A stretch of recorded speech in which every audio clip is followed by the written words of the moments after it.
Selamat pagi, salam sejahtera untuk kita semua. Yang terhormat Bapak Ibu dosen, penilai uji kinerja. Perkenalkan, nama saya Aloysius Popi Hambete. Saya adalah guru pendidikan agama Katolik dan budi pekerti di SMP Negeri 1 Atap Betubelo, Kecamatan Riau Timur, Kabupaten Ende, Provinsi Nusa Tenggara Timur. Sekaligus mahasiswa PPG dalam jabatan Kementerian Agama Republik Indonesia BID 1 dari LPTK Santo Fransiskus Asisi Semarang. Saya akan melaksanakan praktik pembelajaran uji kinerja pada siswa SMP kelas 8 dengan materi Sakramen Pengurapan Orang Sakit. Selamat menyaksikan.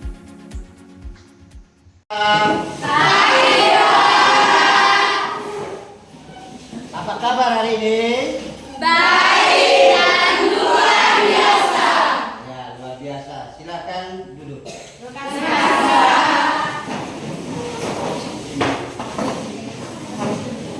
Baik, anak-anak sekalian, pada hari ini kita akan melaksanakan pembelajaran dengan materi Sakramen Pengurapan Orang Sakit.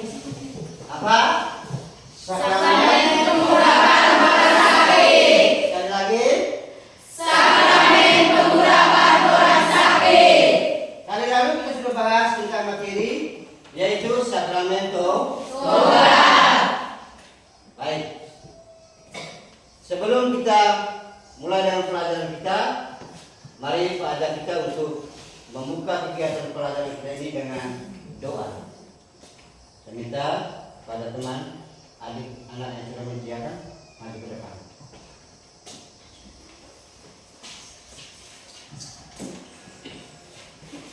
Marilah kita siapkan hati dan batin kita untuk berdoa dalam nama Bapa dan Ya Bapa yang mendiami kerajaan surga. Kami bersyukur kepadamu atas perlindunganmu yang telah Kau berikan kepada kami sampai detik ini, sehingga kami berkumpul di tempat ini dalam keadaan sehat guna untuk mengikuti kegiatan belajar kami. Kami mohon curahkanlah Roh Kudus-Mu ke akal dan budi kami, agar apa yang diajarkan dari guru kami dapat kami mengerti, sehingga diberikan pertanyaan dapat kami jawab, dan ilmu yang diajarkan dapat menjadi bekal untuk kami di masa depan. Nama-Mu kami puji kini dan sepanjang masa. Amin. Dalam nama Bapa dan Amin. Terima kasih. Baik. Pak tanya dulu, apakah ada teman-teman kamu yang tidak hadir ini hari? Ada. Berapa orang? 4. 4 orang. Oke, baik. Sekalipun mereka tidak hadir, kita tetap menjalankan pembelajaran ini. Atau mereka ada sakit? Izin? Ada keterangan lain? Baik. Baik, tadi di awal Pak sudah jelaskan bahwa Sakramen Pengurapan Orang Sakit ini adalah bagian dari 7 sakramen Gereja Katolik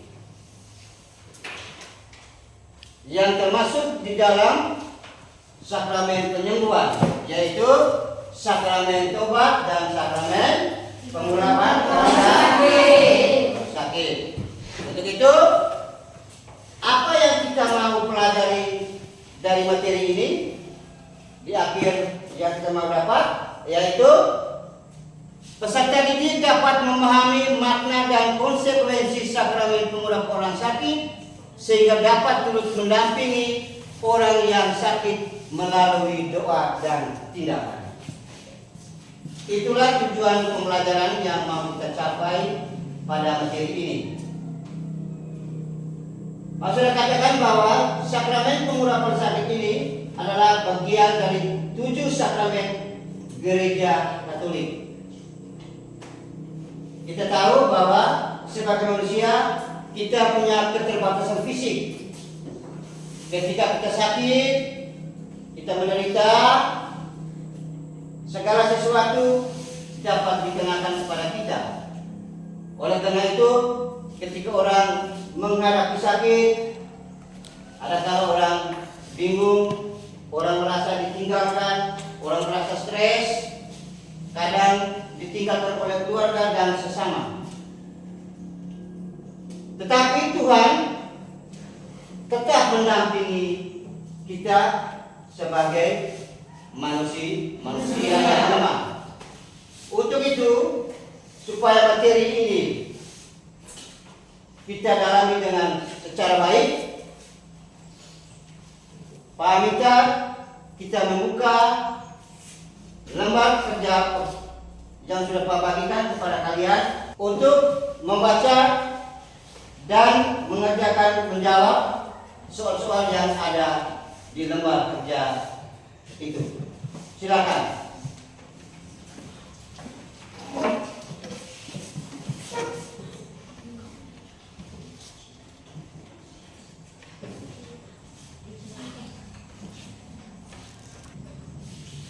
Sebelum kita mengerjakan lembaran kerja itu, saya akan menyajikan sebuah video yang menjelaskan tentang bagaimana sakramen pengurapan orang sakit ini diberikan kepada orang-orang sakit.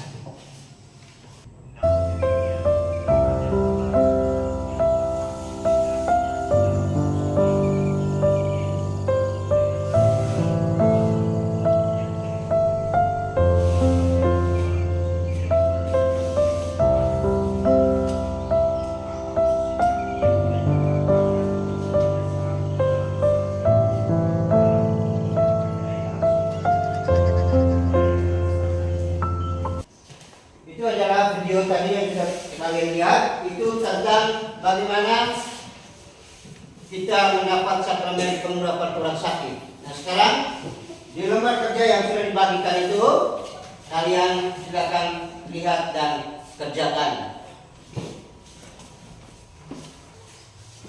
Yang pertama, bagaimana perasaan kalian jika sakit dan terbaring di tempat tidur? Yang sudah itu. Yang kedua, bagaimana perasaan kalian jika dikunjungi oleh saudara-saudara atau teman di saat sakit? Bagaimana perasaan kalian ketika mengunjungi orang atau teman yang sakit? Apa yang diharapkan oleh orang yang sakit? Kalian pernah mengalami hal ini? Apakah pernah? Pernah. Yang sakit, kita lihat sendiri seperti di gambar, berbaring lemah, tidak bisa berbuat apa. Tidak bisa berbuat apa-apa. Nah, di sebelah ketika ada kunjungan, ia merasa semangat. Dan tadi hanya tidur, sekarang sudah bangun. Inilah wujud cinta kasih sesama saudara kita ketika mengunjungi orang-orang yang sakit. Oke. Untuk lebih mendalam lagi, mari kita buka kitab suci di lembar kerja yang kedua yang sudah bagikan. Ya. Kita diminta setiap kelompok diminta untuk menjawab pertanyaan-pertanyaan yang ada di dalam LKPD yang sudah bagikan.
kelompok kedua.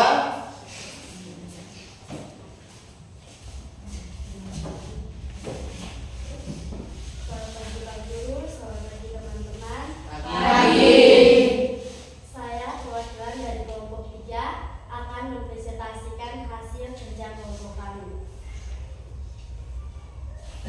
Soal nomor 1. Nomor 5. Apa makna dari sakramen pengurapan orang sakit? Makna dari sakramen pengurapan orang sakit adalah sebagai berikut. 1. Menganugerahkan rahmat Roh Kudus yang menjadikan si penderita mempunyai kekuatan, ketenangan, dan kebesaran hati untuk mengatasi kesulitan akibat sakitnya. 2. Mempersatukan penderitaan dan sakit yang dialaminya dengan penderitaan Yesus Kristus. 3. Menganugerahkan rahmat gerejani, kekristusan dalam penderitaan dan sengsara Kristus menyucikan dirinya. 4. Menyiapkan orang agar bila akhirnya meninggal, ia menjadi siap dan layak menghadap Bapa. Dan soal nomor 6. Apa saja buah-buah dari sakramen pengurapan orang sakit?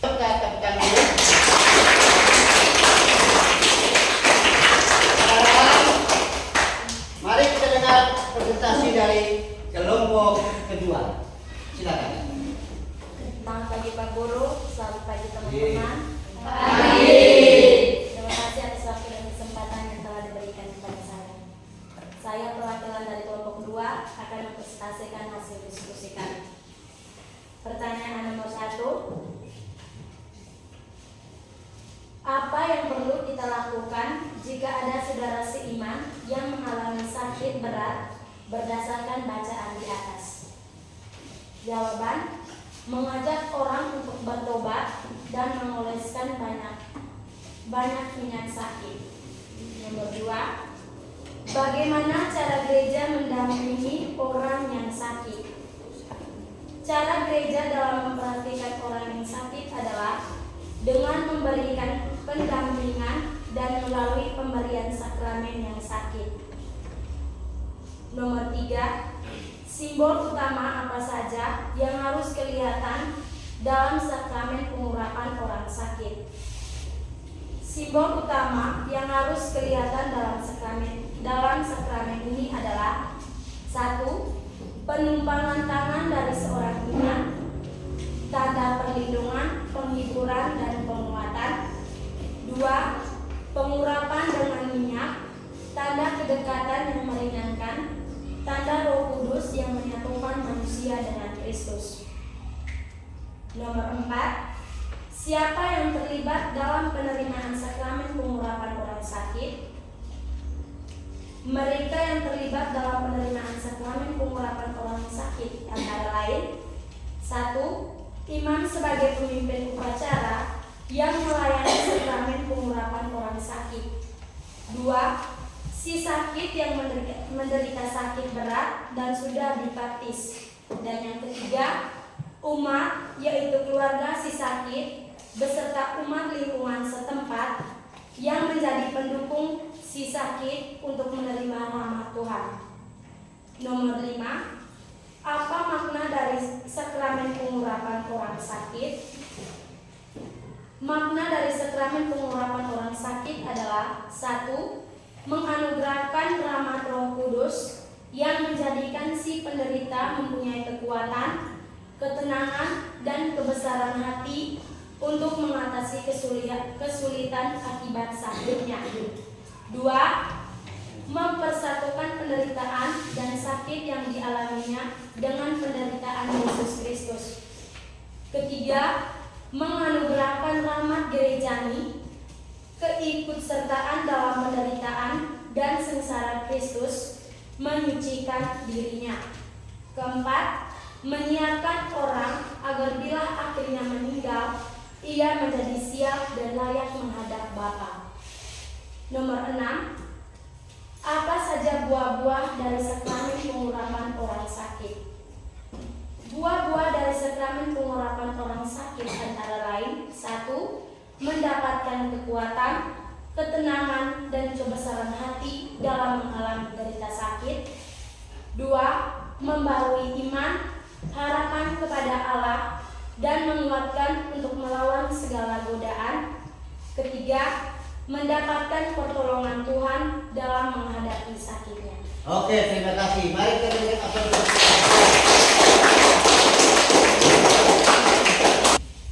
seperti yang Pak jelaskan awal tadi, bahwa setiap manusia mempunyai keterbatasan fisik.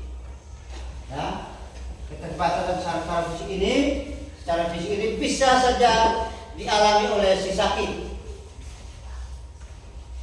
Ketika mengalami sakit, perasaan kita itu mulai merasa takut, ya, merasa bersalah, merasa sendirian, merasa orang yang terbuang, menyalahkan orang lain, merasa ditinggalkan oleh keluarga dan sebagainya. Itulah keterbatasan fisik kita sebagai manusia. Untuk itu, sekali lagi Pak jelaskan bahwa jangan salah artikan tentang sakramen pengurapan orang sakit. Seperti di video tadi ditayangkan, bahwa sakramen ini bukan sakramen kematian. Kadang-kadang kita salah mengerti tentang sakramen ini akan terbawa ke dalam lingkungan keluarga kita. Ketika imam datang untuk memberikan sakramen ini kepada keluarga kita yang sakit, kita mulai berpikiran aneh-aneh, melayang kemana-mana pikiran kita. Imam sudah datang memberikan sakramen ini, pasti dia akan mati. Kenyataannya bahwa tidak begitu. Bahwa sakramen itu adalah tanda dan sarana penyelamatan dari Allah untuk manusia. Sehingga dari situ kita bisa pelajari bahwa ternyata sakramen ini yang selama ini kita salah mengerti atau masyarakat salah mengerti, sebenarnya itu bukan kenyataan. Yang pada kenyataannya sebenarnya bahwa tujuan pemberian sakramen ini adalah untuk keselamatan. Contoh, kalau keluarga kita sakit, imam datang untuk memberikan sakramen ini, kita juga terlibat di dalam mendoakan secara bersama-sama dengan imam. Imam akan datang mendoakan, menumpahkan tangan dan mengolesi keluarga kita yang sakit itu dengan minyak. Itu namanya minyak krisma. Tujuan supaya apa? Apabila si sakit ketika menerima sakramen ini, pengurapan orang sakit ini, dia meninggal dunia, itu tandanya bahwa ia telah diselamatkan oleh rahmat Allah. Baik anak-anakku sekalian, itulah materi kita kali ini. Sebelum Pak menutup perjumpaan kita kali ini, apakah ada pertanyaan? Mungkin materi yang kurang jelas, atau penyampaian yang kurang jelas, atau dalam diskusi kelompok tadi kamu temukan yang kurang jelas? Ada? Tidak ada ya. Baik. Kalau tidak ada, sekian saja penyampaian materi kita hari ini. Kita akan bertemu di minggu yang akan datang. Sekian dan terima kasih. Selamat siang. Sebagai aksi nyata dari kegiatan kita ini, Pak akan memberikan Anda tugas, yaitu menulis doa bagi orang-orang yang sakit. Pertemuan ke depan silakan dikumpul. Bisa? Nah, ini sebagai aksi nyata kita. Kita menulis doa untuk orang yang sakit. Oke, mari kita tutup kegiatan kita ini dengan doa penutup. kepada yang membawakan saya silakan. Mari.